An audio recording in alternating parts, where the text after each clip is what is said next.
Vegetate presents. Welcome to my garden.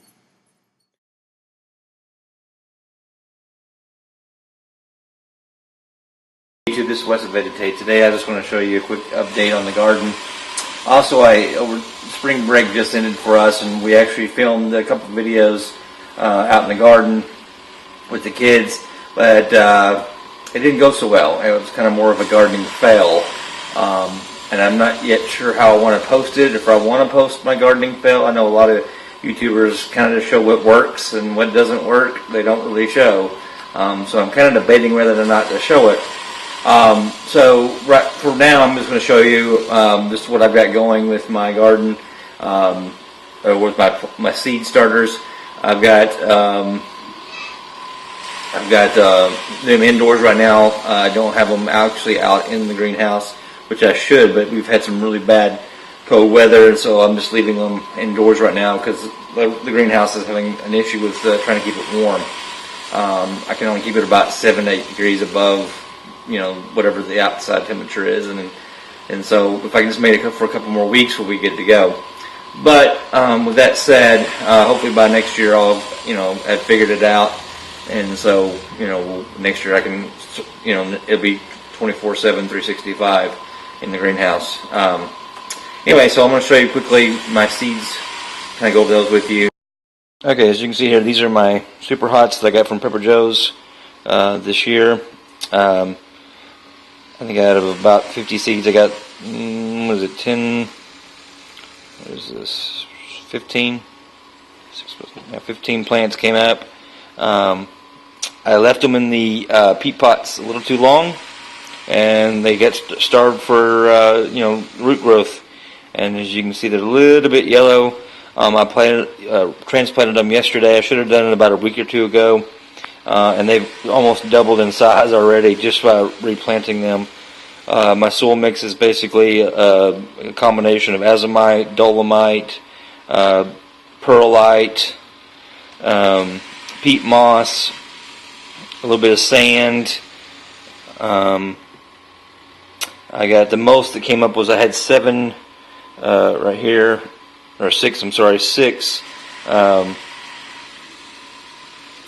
Carolina Reapers, and actually had a 7th one, but it didn't make it because of my stupidity. I actually grabbed it and broke the head of it off, so I would have had 7. These are my red Magoras. These are Naga Vipers, and here's the Ghost Chilies peppers right here on the end. I got 2 of those. Like I said, they're still growing. They've actually looked a lot better than they did just more than 24 hours ago. I think I just waited a little too long. So if you've got peat pellets that you use to start them in, don't leave them in there for too long. The reason why I left them in there too long is because of we're about to be ready to transplant outside. I didn't want to have to transplant them twice. Unfortunately, we had a bad round of weather, and I couldn't do that over the spring break like I did last year. All right, here's some. I'm trying to grow some potato slips. I've got 2 sweet potatoes. Let the kids use some non-toxic markers to draw on them to make a friendly activity. And as you can see, we just started it. Basically, I don't have the Berkey system like LDS Prepper uses, but I just use basically filtered water and let it sit out for 24 hours to make sure that it's all the chlorine is taken out. As you can see here, these are bell peppers right here, looking really great. These were actually planted about 3 weeks after these were, so you can see the difference. So these pepper plants should be bigger than that. Unfortunately, I waited too long and didn't transplant them. That was just my mistake. Some basil's coming up nicely. These are all bell peppers. And then I've got some, I don't know exactly what these are. The kids planted them and they didn't really properly tag them. And there's just a bean one of the kids wanted to plant. They wanted to do like a little beanstalk thing. I do have some oregano back there. And some, of course, more basil. So I'm going to have lots of basil this year. Alright, here is my other starts, as you can see. I want to show you the difference, though. If you look over here, about where my finger is, these tomato plants are all in coconut core loose coconut core in a starting seed pack. Over here, these tomato plants were all planted in peat moss, loose peat moss. And as you can tell, the difference in these, it makes a huge difference to me. And these are one variety, one variety, one variety, and another variety. And I don't know if it's just by chance that those are actually bigger, but it's just kind of shocking that that makes that much of a difference. I mean, look at the difference. You can see the height right here.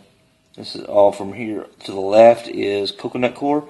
To the right is loose peat moss. I wanted to try to see which one was the best starting medium.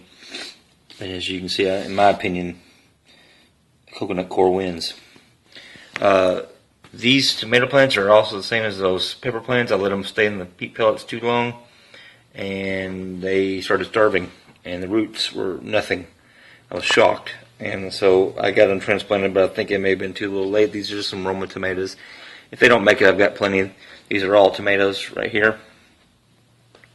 This is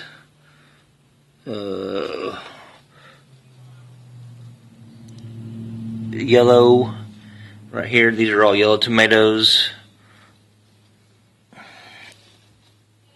These right here are Pickle and Dime from Tom Wagner series.